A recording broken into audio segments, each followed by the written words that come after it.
Gente, vamos abrir a Bíblia em 2 Timóteo. 2 Timóteo, capítulo 2, a partir do versículo 1. Vamos lá, gente. Vamos ler o texto todo, depois a gente vai ver de forma expositiva. Versículo 1 ao 13. Portanto, você, meu filho, fortifique-se na graça que há em Cristo Jesus. E as palavras que me ouviu dizer na presença de muitas testemunhas, confia-as a homens fiéis, que sejam também capazes de ensinar outros. Suporte comigo os meus sofrimentos, como bom soldado de Cristo Jesus. Nenhum soldado se deixa envolver pelos negócios da vida civil, já que deseja agradar aquele que o alistou. Semelhantemente, nenhum atleta é coroado como vencedor, se não competir de acordo com as regras. O lavrador que trabalha arduamente deve ser o primeiro a participar dos frutos da colheita. Reflita no que eu estou dizendo, pois o Senhor lhe dará entendimento em tudo. Lembre-se de Jesus Cristo, ressuscitado dos mortos, descendente de Davi, conforme o meu evangelho, pelo qual sofro e até estou preso como criminoso. Contudo, a palavra de Deus não está presa. Por isso, tudo suporto por causa dos eleitos, para que também eles alcancem a salvação que está em Cristo Jesus com glória eterna. Esta palavra é digna de confiança. Se morremos com Ele também viveremos. Se perseveramos, com Ele também reinaremos. Se o negamos, Ele também nos negará.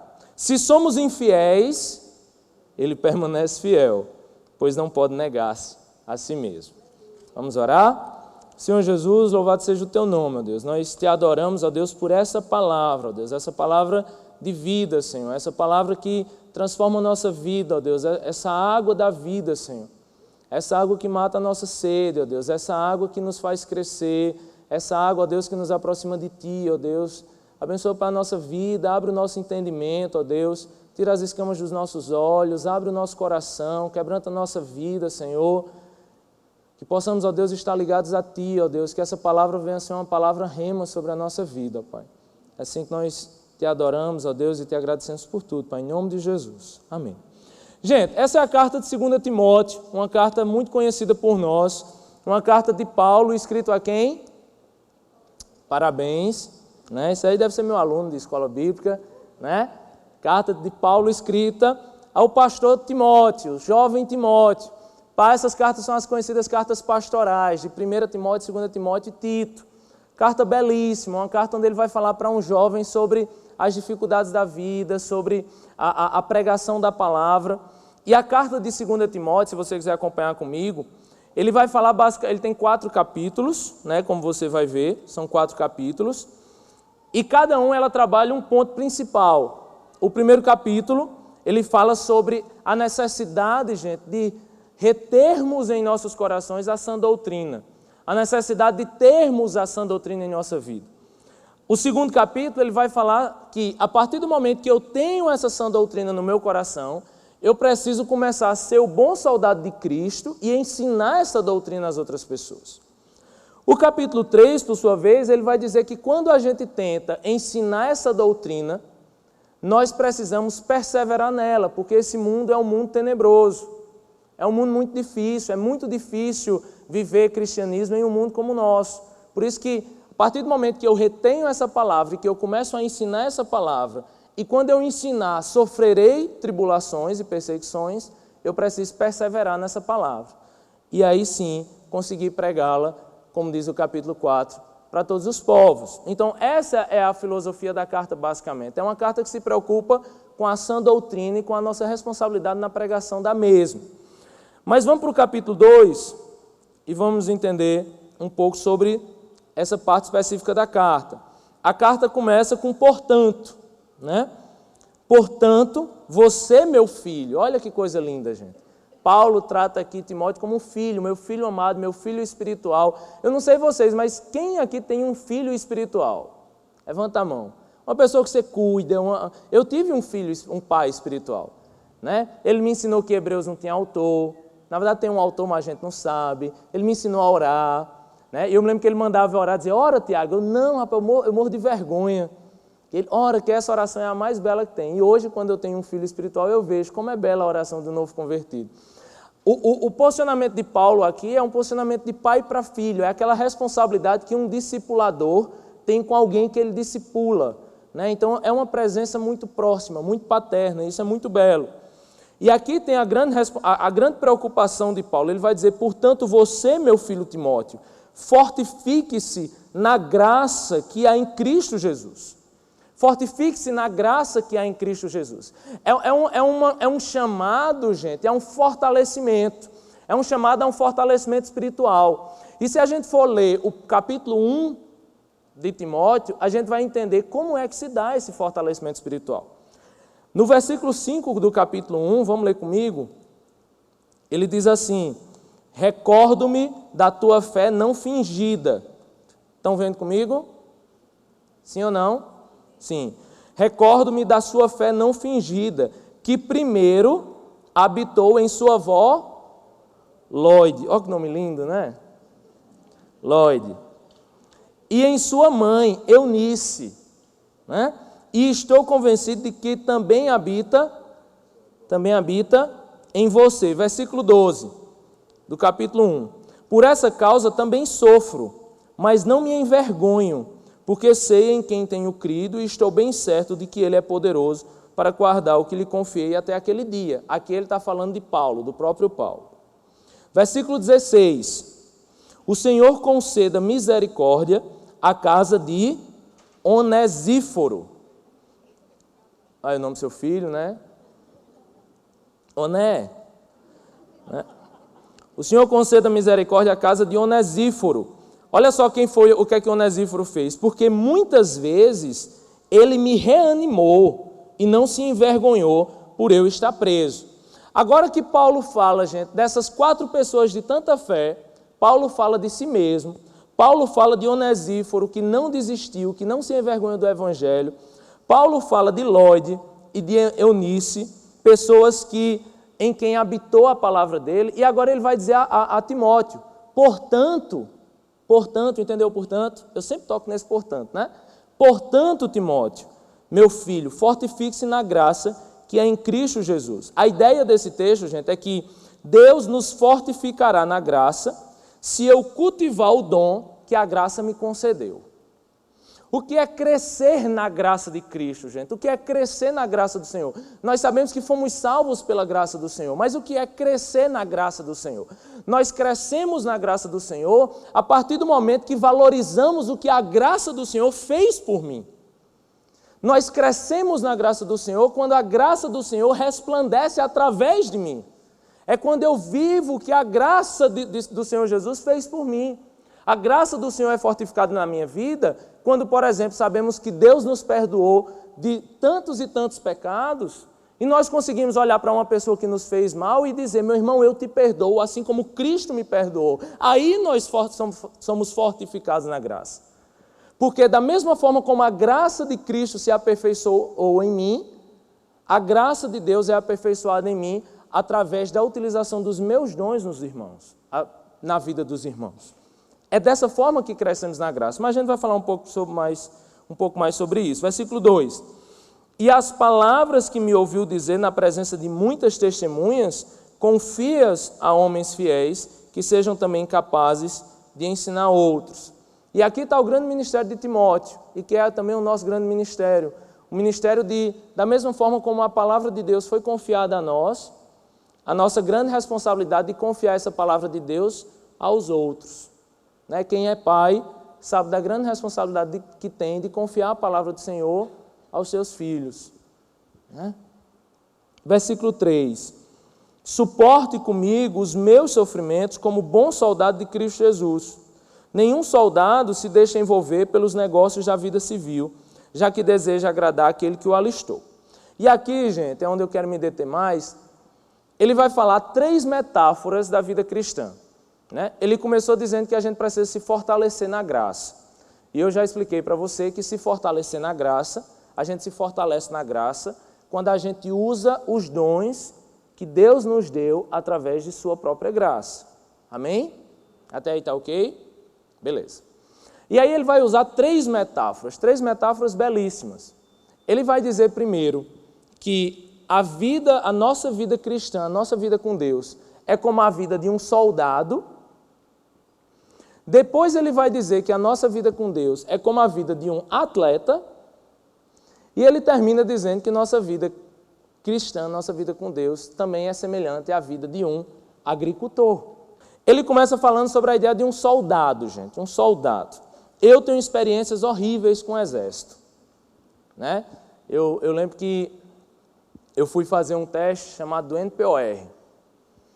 E eu não conhecia esse ambiente de exército. Alguém se viu ao exército aqui? Levanta a mão. Pronto. Então você sabe o que é esse ambiente, né? É um ambiente de muita brincadeira. Um ambiente de muita diversão, né? Um ambiente de muita... Enfim, um ambiente super divertido. Né? O povo sem foco. Né? O povo está lá pensando em outra coisa.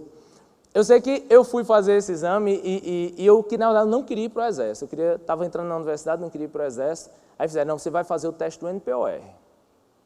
Eu falei, não, gente, não, pelo amor de Deus, tem que fazer o quê? Não, você tem que correr e você vai ganhar dinheiro se você passar. Eu falei, então eu quero. Aí eu peguei e fui.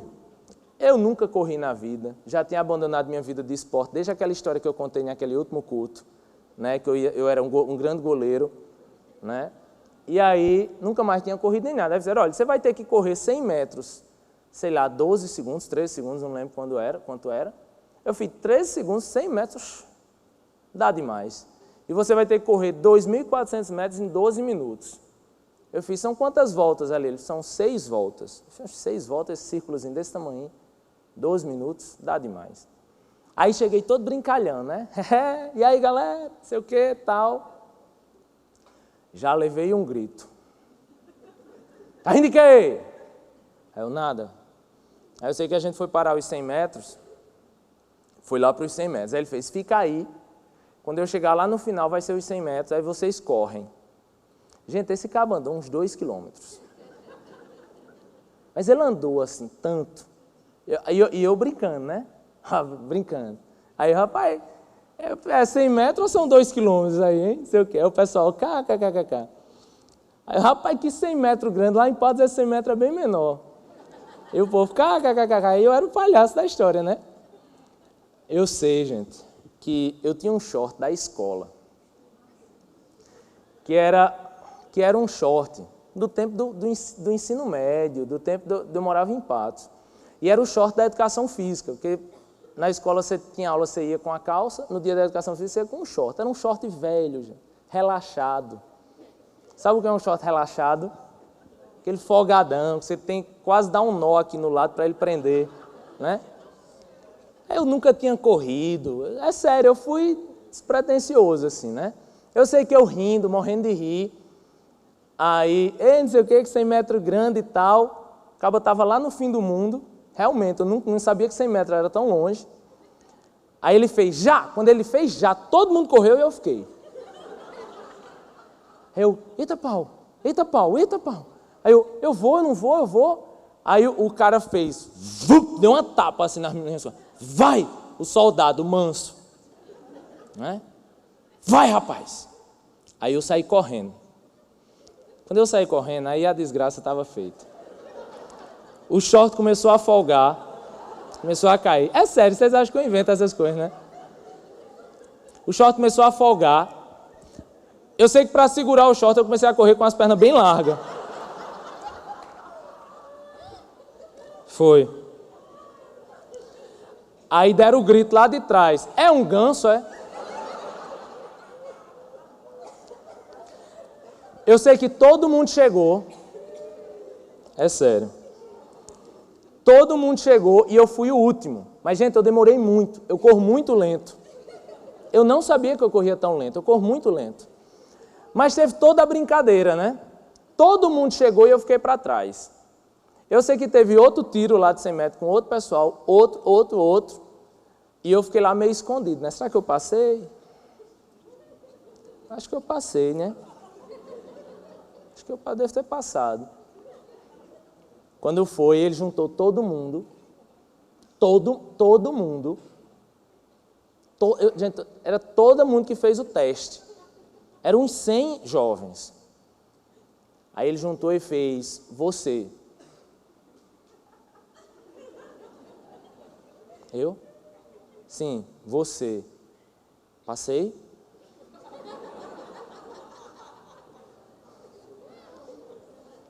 Se você tivesse chegado antes de todos, você já estaria reprovado.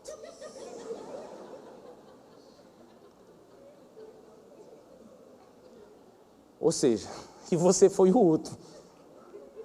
Na verdade, o que ele quis me dizer ali é que mesmo...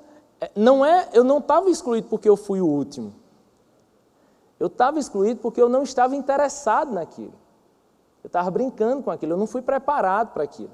E eu, dessa forma, eu não tenho nada a ver com o que é uma pessoa do exército. Entendeu? E é nessa perspectiva do que é exército que Paulo escreve aqui, gente. Preste atenção. E você imaginava que eu não ia tirar uma lição disso, né? Depois desse exato, eu vou tirar. Versículo 3. Suporte comigo os meus sofrimentos como um bom soldado de Cristo. Eu vou falar sobre esse sofrimento já já. Versículo 4. Nenhum soldado se deixa envolver pelos negócios da vida civil. E, gente, essa tradução vida civil aqui é perfeita. É perfeita. Nenhum soldado se deixa envolver pelos negócios da vida civil, já que deseja agradar aquele que o alistou. Tem várias coisas profundas aqui. A primeira coisa é que um soldado, quando está em missão, a vida dele é a missão dele. Não é verdade? Quando um soldado está no Haiti, a vida dele é o Haiti. Ele deixa a família, ele deixa tudo, e a vida dele é a missão dele. Uma outra coisa muito profunda que tem aqui é que diz que ele deseja agradar aquele que o alistou. Existe uma hierarquia muito profunda no exército, né? Existe uma submissão muito profunda no exército.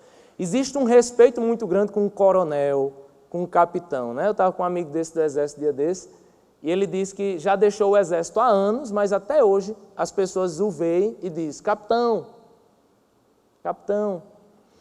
Existe um respeito, sabe, pela hierarquia. Existe uma necessidade de agradar aquele a quem chama. Existe um foco na missão. Você está me entendendo, gente? O grande foco que Paulo quis dizer aqui é que um soldado de Cristo, ele entrega sua vida, sua alma e seu tudo à missão dele. Um dos grandes lemas do exército americano é exatamente esse. É minha vida pela sua vida. É o lema se não me engano, da Marinha Americana. A minha vida pela sua vida. Sabe, eu quero salvar a sua vida e se for necessário dar a minha vida, eu darei. Eu dou para você o meu tudo, eu dou para você a minha alma, eu dou para você o meu corpo, eu dou para você a minha vida. O primeiro ponto, gente, da vida cristã é que eu preciso ser como um soldado, eu preciso ter foco para aquilo que Deus me chamou. Eu preciso, antes de tudo, querer agradar o meu Deus. É a necessidade, gente, que nós precisamos ter de não querer necessariamente sempre estar agradando aos outros, ou estar agradando nosso chefe, ou estar agradando a alguém com quem eu vou tirar alguma vantagem. A grande necessidade da nossa vida é agradar o nosso Deus, gente. É agradar o nosso Deus, é agradar o Senhor Jesus. Muitos de nós precisamos hoje parar, olhar para a nossa vida e ver se nós, na verdade, não estamos chacotando com as coisas do Senhor. Se nós não estamos aqui de shorts relaxados, se é que você me entende. Estamos aqui despreparados, estamos aqui como alguém que veio sem saber meio para que veio, sem saber a corrida que precisa correr, sem saber a distância que precisa andar. É como se nós estivéssemos aqui como eu estava lá, sem respeitar aquele que me chamou, sem buscar agradar aquele que me chamou, rindo da obra do Senhor, brincando com as coisas do Senhor, despreparados para as coisas do Senhor, longe das coisas do Senhor, sem nos preocupar com as coisas do Senhor, sem buscarmos agradar o nosso Senhor, gente. Um dos grandes problemas hoje da igreja é que a gente busca hoje mais coisas terrenas do que buscar agradar as coisas de Deus, buscar agradar a Deus e buscar as coisas de Deus na nossa vida. Em quantos e em quantos mais buracos você vai ter que colocar a sua vida para entender que a quem você precisa agradar é ao Senhor.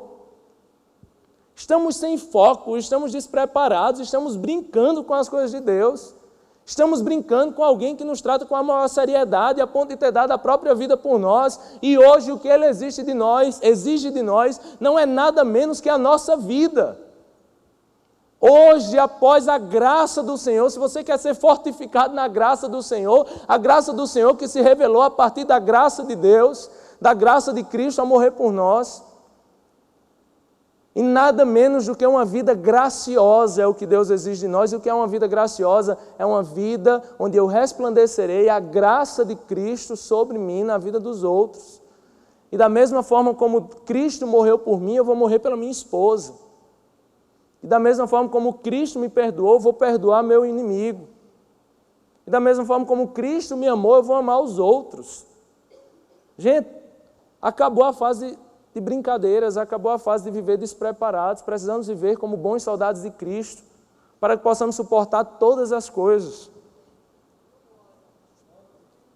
É interessante o versículo 3, ele diz: suporte comigo os meus sofrimentos como bom soldado de Cristo Jesus. Ninguém sabe suportar mais o sofrimento que um soldado.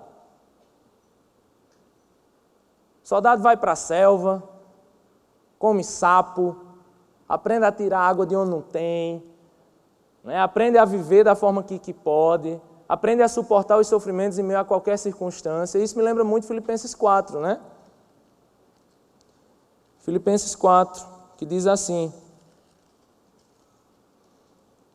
alegro-me grandemente no Senhor, porque finalmente vocês renovaram seu interesse por mim. De fato, vocês já se interessavam, mas não tinham oportunidade para demonstrá-lo.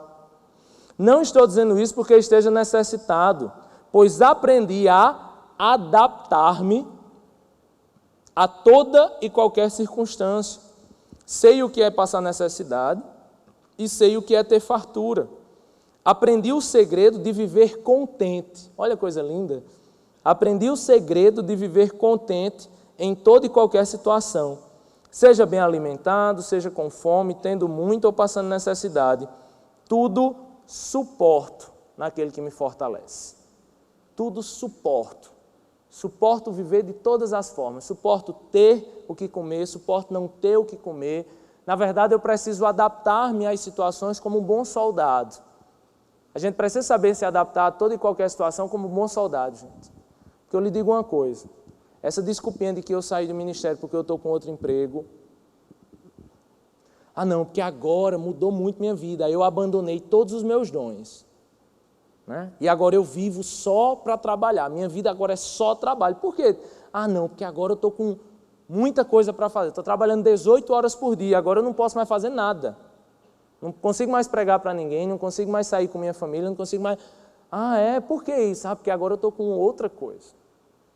E aí o que a Bíblia vai dizer é: meu irmão, suporte os meus sofrimentos como bom soldado de Cristo Jesus. Nenhum soldado se deixa envolver pelos negócios da vida. Nenhum soldado em campanha militar se deixa envolver com coisas da vida civil. Porque você sabe que a vida militar e a vida civil do militar é extremamente distinta, né? E o que ele quer dizer aqui é: você está em campanha militar. Você não pode abandonar o exército. Você não pode acompanhar a sua missão.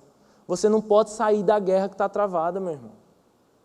Você não pode sair da missão. Você não pode deixar de usar a graça que foi lhe dada. Porque quando você deixa de usar os dons que foram dados a você pela graça de Deus, você começa a ficar fraco. E é o que ele vai falar aqui na frente. Primeiro a gente precisa ser como um soldado. E aí vocês viram agora a minha experiência como soldado.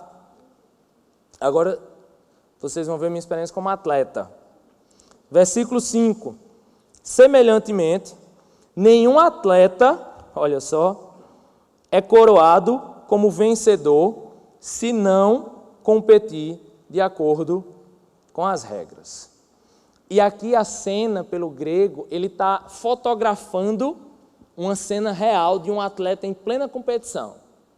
Plena competição. Diga aí um esporte que vocês gostam. Vou apontar aqui você, meu irmão. Você gostava de que esporte? Futebol, coisa boa. Futebol, bom para os outros. Né? Porque para mim foi um desastre. Futebol. Imagina o cara tá jogando futebol e aí tem aquela cena do impedimento. Né? Tá lá o impedimento. Estou inventando isso agora. Vocês sabem que o impedimento... Eita, nem eu sei explicar um impedimento. Impedimento é quando o atacante está na banheira. É o chupa-sangue lá em Patos. Ele está lá na banheira, pertinho do goleiro, e a zaga está depois dele. Vocês estão entendendo que nem eu estou. O cara lança a bola lá no atacante, o atacante é o último da linha. Eita, não estou entendendo nada. Eu sei que foi impedimento. Você entendeu o impedimento? Entendeu não, mas já sabia, né? Glória a Deus. Aí esse cara pega a bola, ele está no impedimento, ele está na linha errada, mas o gol está ali na frente, ele vai, vou fazer o gol. O gol não está na frente? Tá, se colar, colou, né, minha irmã? Glória a Deus. Que testemunho, né? Que testemunho. Esse texto é para você, minha irmã. Estou aqui, goleiro está aqui, ó, a trave é a câmera, as duas câmeras. Eu estou impedido, eu sei que estou errado. Peguei a bola, dei um jogo de corpo para o Bandeirinha, né? O Bandeirinha está ali, o Bandeirinha está levantando a bandeira, eu estou nem aí. Não, vou fingir que eu não vi, porque se eu fingir que não vi, vai que eu realmente não vi, ele não viu, né? E aí eu pego a bola aqui, deixa eu pegar esse negócio da C, não, estou brincando. Pega a bola, pá, gol. Aí eu saio, fiz o gol e saí correndo. Gol! Quando eu olho, o Bandeirinha está, ó, há um tempão, meu filho, você está fora da lei, você está fora da regra, está errado. Aí você olha e fala o quê? Mas rapaz, esse esforço todo, essa carreira toda, chutei, fiz o gol, comemorei, não valeu nada? Não, não valeu nada. Valeu. Não é assim, gente, um jogo? Aí você sai como? Não acredito, corri de besta. O gol não serviu de nada, não serviu de nada. Obrigado, meu irmão, pelo seu exemplo, foi muito bom. Acho que deu certo, né? Vamos ver por que eu quis usar esse exemplo. Porque ele vai dizer assim, da mesma forma como o soldado de Cristo, ele tem que ter foco e dar a sua vida por completo a Deus, o soldado de Cristo ele tem que ser também como um atleta. E como é que a metáfora do atleta? Ele vai dizer o seguinte, semelhantemente, nenhum atleta é coroado como vencedor se não competir de acordo com as regras. Não adianta você querer dar toda a sua vida e correr com todo o seu fôlego e fazer um gol que você estava impedido. O que Paulo vai dizer aqui, meu irmão, não adianta você fazer obras para Deus se você estiver distante de Deus. Você não está jogando como a regra. Esse chute aí que você está dando para o gol em pecado, Jesus já está assim para você, ó, faz tempo. Está impedido, meu irmão. Está impedido. Você tem que jogar com as regras. Você tem que ser um bom soldado do Senhor e dar a sua vida ao Senhor, mas você tem que jogar com as regras. Você não faz seu jogo do seu jeito, não. Porque tem gente que está dividindo igreja e indo abrir igreja em tudo que é lugar. Isso não é abrir comunidades e agências do reino, isso não é errado. Mas tem gente que briga com o pastor porque quer ser pastor de todo jeito, divide a igreja, abre uma outra igreja e está achando que está fazendo o quê? O maior gol, né? Aí Jesus está dizendo, meu irmão, você está impedido. Vá pedir perdão ao seu irmão, vá sair na bênção, vá orar primeiro, vá perguntar se é da minha vontade primeiro. Porque nem tudo que eu faço para o Senhor é abençoado pelo Senhor. Porque muitas vezes eu estou jogando fora das regras. Tem muito casamento acontecendo fora das regras do Senhor. E aí você acha que seu casamento, esse casamento vai ser uma bênção, esse namoro é uma bênção, faz muito tempo que você está impedido. Não adianta, gente, querer fazer coisas para o Senhor se eu não estou seguindo as regras do Senhor. E as regras do Senhor é que tudo na nossa vida tem que ser feito com verdade. Eu não consigo ver nada feito em nome do Senhor que não seja esclarecido, que não seja verdadeiro, que não seja dito a todos. Eu não vejo nada de Deus sendo escondido. Esconde, coisa escondida. Rapaz, mas não vamos dizer nada não a ninguém, viu? Rapaz, não diz que eu vou abrir esse negócio aqui. Rapaz, não conta isso para minha esposa, não. Isso é uma bênção de Deus, mas ela não precisa saber, não. Eu não consigo ver nada que é feito para o Senhor sem ser feito por amor ao Senhor. Eu não consigo ver nada feito para o Senhor, gente, feito com ódio, feito com raiva, feito com o coração machucado pelos outros. A própria Bíblia vai dizer, se você vai dizimar, meu irmão, e você está em pecado, você está intrigado de outro irmão, não dizime não, pelo amor de Deus, porque você está impedido. Entendeu, gente? Você está impedido. Vamos simular para você entender? Meu irmão aqui está intrigado da irmã, que por coincidência é a esposa. Né? Não ria não. Tem gente aqui que está intrigado da esposa, veio para o culto intrigado, birrento, porque apertou a pasta no meio, não é brincadeira, né? Aí vamos lá, você vai dizimar. Pega sua carteira aí. Tá sem carteira, cara? Pelo amor de Deus. Toma a minha. Né? Pode ficar, não tem dinheiro. Aí vamos lá, você vai dizimar. Tá certo? Você vai dizimar. Estão lembrando do jogo, do futebol? Vamos lá, você vai dizimar, meu irmão? Vai dizimar no cartão, não está passando cartão, não. Vamos lá, você vai dizimar. Eu sou Deus. Olha que sacrilégio. Eu sou Deus. Ela aqui está suja, você está intrigado dela. Tá certo? Aí, como é teu nome que eu esqueci? Coutinho.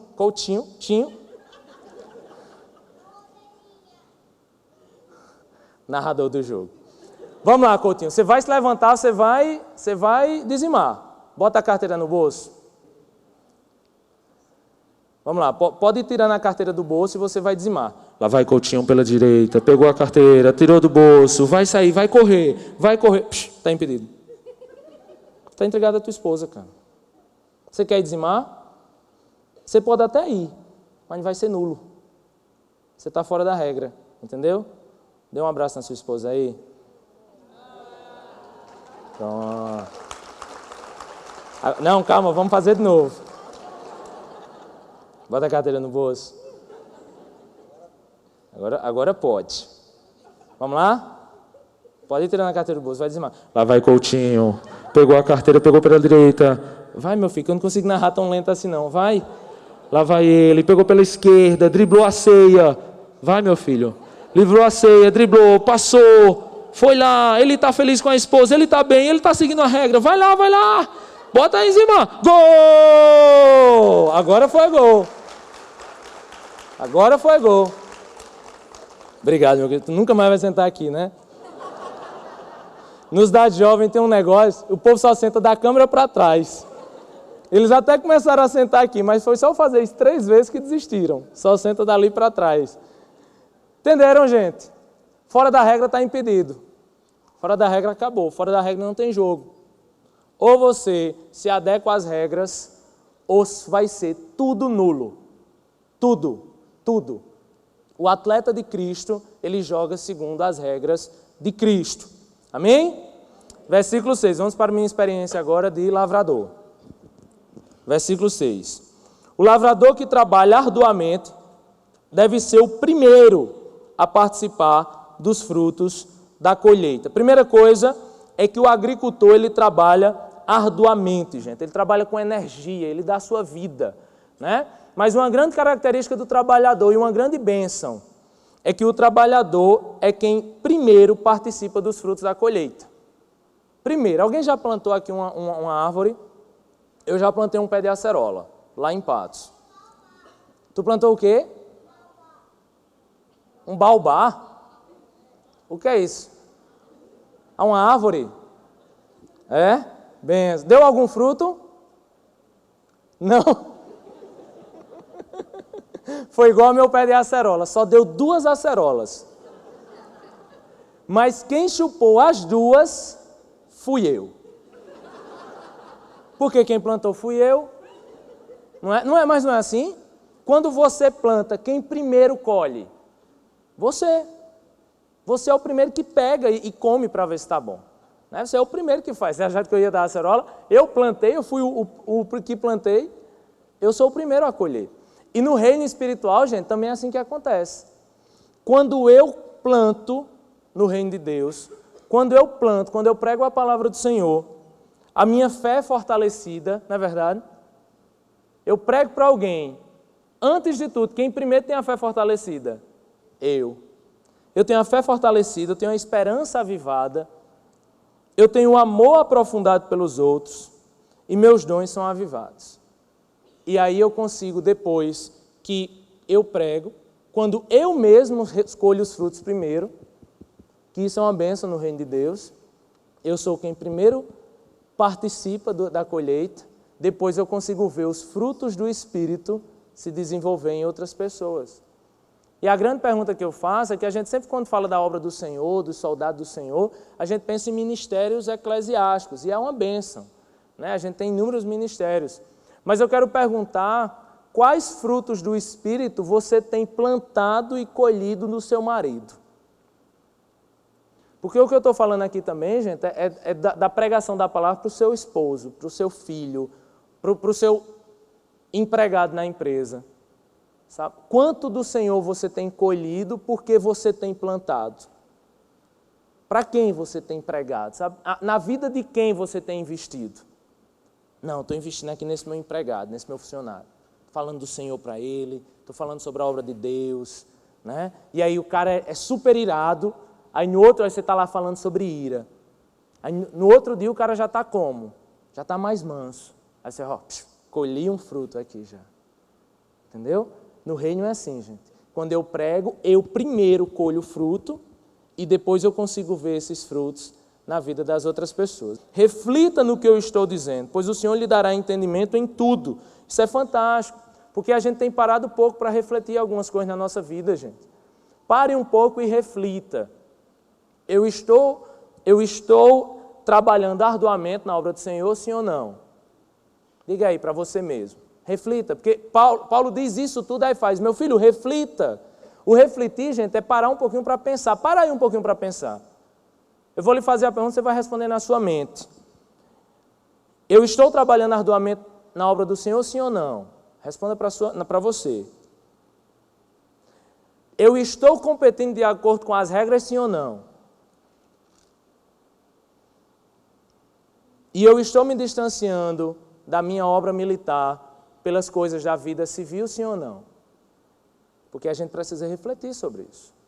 Você precisa parar e ver o que está acontecendo em sua vida. Versículo 8. Lembre-se de Jesus Cristo, ressuscitado dos mortos, descendente de Davi, conforme o Evangelho, pelo qual sofro e até estou preso como criminoso. Contudo, a palavra de Deus não está presa. Olha que coisa linda. Eu estou preso, mas a palavra de Deus não está presa. Eu estou cansado de tanta coisa que eu faço na minha vida, mas a palavra do Senhor não está cansada em mim. Eu estou estressado, mas não é porque eu estou estressado que eu não estou pregando. Paulo disse, não é porque eu estou preso que a palavra em mim está presa. Porque eu preciso cumprir a minha missão independentemente da situação que eu estou vivendo. Por isso, tudo suporto por causa dos eleitos, para que também eles alcancem a salvação que está em Cristo Jesus com glória eterna. Esta palavra é digna de confiança. Olha a coisa linda, gente. Paulo agora vai encerrar esse parágrafo com um hino cristão, uma musiquinha. Né? Era um hino muito cantado na igreja e ele encerra com esse hino. Vocês querem que eu cante? Não, né?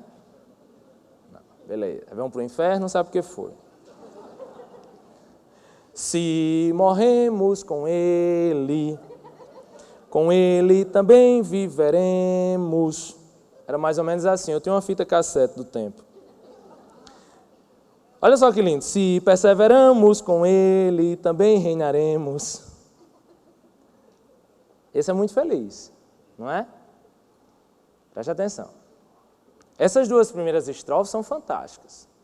Porque ela vai dizer o seguinte: se morremos com Cristo, e o morrer aqui não é o morrer de Romanos, apesar de ter muita discussão teológica em relação a isso, não é o morrer em Cristo, com Cristo e ressuscitar, não é morrer para o mundo e ressuscitar com Cristo, mas esse morrer com Cristo aqui é o morrer de um mártir, é o dar a própria vida por Cristo, e aí ele vai dizer, se você dá a sua vida para Cristo, com Ele você viverá. Se a cada dia que passa, gente, preste atenção, na nossa vida, se a cada dia que passar da nossa vida você disser, Deus, eu nego a mim mesmo, eu nego os meus sonhos, eu nego os meus projetos de vida pelo Senhor, a Bíblia vai dizer que você até morrerá para esse mundo, mas você viverá com Deus. Ele vai dizer mais, se você perseverar, porque muitas vezes a gente ouve uma palavra dessa e sai com muito ânimo, só que as coisas da vida vão acontecendo, e aí você vai enfraquecendo. E aí a palavra vai dizer, mas se você perseverar, com Cristo você reinará. Só que aí ele chega nos outros 2 versos. Nos outros 2 versos, talvez não sejam tão felizes, ou tão cantados tão alegremente por alguns. Porque ele vai dizer, se negamos a Deus, Deus também o quê? Nos negará. Se eu nego a Deus, se a graça do Senhor é manifesta a mim, mas eu nego essa graça, e como é que eu nego essa graça? Me enfraquecendo na graça do Senhor, por não usar os dons que o Senhor me dá. Se eu nego a Deus, Ele também nos nega. Se somos infiéis, será que Deus é infiel, gente? Não. Se somos infiéis, Ele permanece fiel. Só que a fidelidade de Deus aqui, me entenda, Deus é fiel se Ele me negar, porque eu o neguei. E aqui você encontra a justiça de Deus sobre a nossa vida. Você quer ver onde está isso? Está lá em Mateus capítulo 10, 32, 33, diz, quem, pois, me confessar diante dos homens, eu também o confessarei diante do meu Pai que está nos céus. Mas aquele que me negar diante dos homens, eu também o negarei diante do meu Pai que está nos céus. Muitos têm visitado a igreja, muitos têm vindo a esse lugar e muitos têm ouvido da palavra do Senhor, mas muitos de nós têm vivido uma religiosidade tremenda que simplesmente nega Deus todos os dias na nossa vida. Deus diz, olha, meu filho, eu dei minha vida por você. Aí você faz, não, mas minha vida é só para mim. Porque 24 horas do seu dia você tem utilizado para ganhar mais dinheiro, para fazer mais coisas para você, para poder viajar no final do ano, para poder ganhar mais dinheiro, para poder trocar de carro, para poder trocar de casa, e tudo isso é para você. E o que Paulo vai dizer, olha, meu irmão, se você cumprir os dons que Deus te deu, você será fortificado na graça. E você vai perder a sua vida, mas você vai viver com Cristo. E se você perseverar, você vai reinar com Cristo. Agora, se você for infiel, Deus permanece fiel, negando a você, diante de Deus. Isso é muito sério, gente. Por isso que a mensagem que a gente precisa sair daqui é uma mensagem de ceia, é uma mensagem que você precisa olhar para a sua vida e refletir, como Paulo diz. Reflita sobre essas coisas. Preste atenção. Reflita sobre essas coisas. Eu tenho me dedicado mais às coisas da vida civil do que ao exército do Senhor? Sim ou não? Eu tenho realmente me esforçado como um agricultor da obra do Senhor? Ou as intempéries da vida me fazem ficar mais distantes de Deus? Eu tenho seguido as regras do jogo ou eu tenho burlado e achando que porque eu não estou vendo o bandeirinha não está me vendo e eu tenho seguido a vida dessa forma? Reflita. Reflita, gente, essa palavra é muito séria.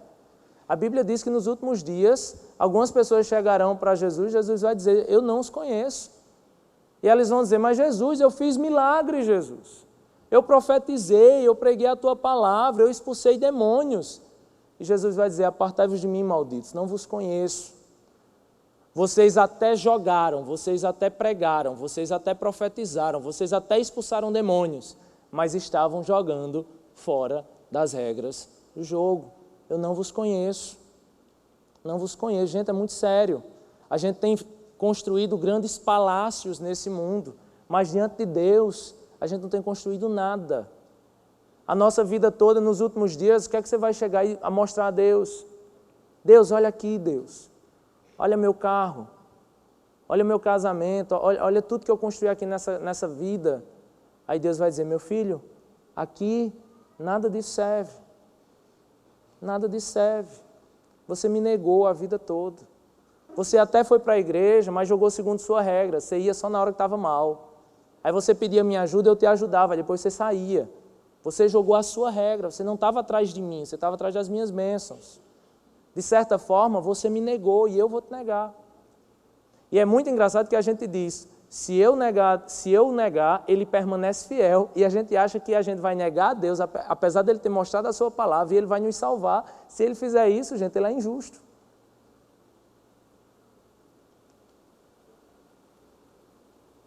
Que a gente possa morrer para esse mundo, gente. Entregar nossa vida a Deus, nossos sonhos a Deus, tudo que somos a Deus. E que a gente possa viver para Cristo. Amém?